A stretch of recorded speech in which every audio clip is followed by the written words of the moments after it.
Hello guys, good morning. Ari ako subong sa Campus Tuhan diri sa Talisay, Bacolod. Amo ni ang view sang ari siya. Amo ni ilang swimming pool. Amo ni siya ang most ligid niya ginapaliguan sa mga guest ari sa Idalom. Kay ako subong ari sa ilang bridge. Okay, amo ni ilang hanging bridge. Tag diri sa piyak mga cottages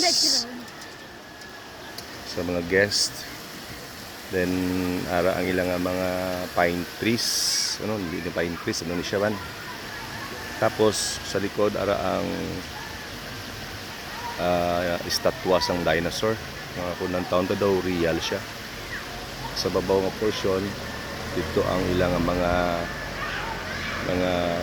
lodge, tulugan, ari ila function area, function hall. Dira kami nagapanyapon.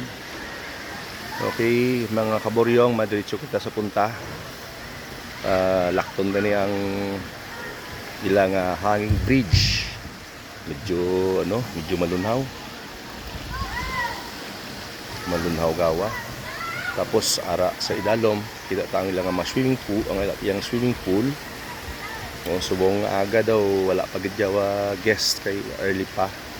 So siguro karon dugay-dugay mag lipas ang mga 1 or 2 ka oras. I'm sure nga damo na gid sini ang maabot ng mga guest nila.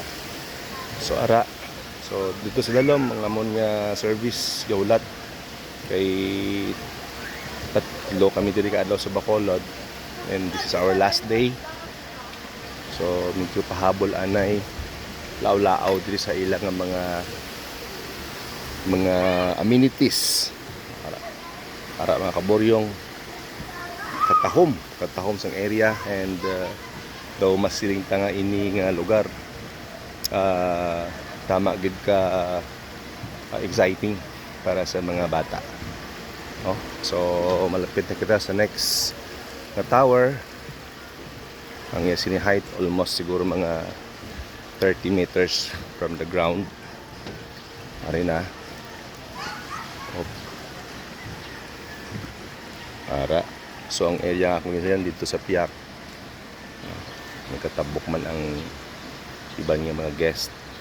Ari sa akon niya kilid amo ni siyang elephante ni siya nga dako-dako, pero actually sa sulod niya siguro may mga rooms kay may mga aircon sa kilid.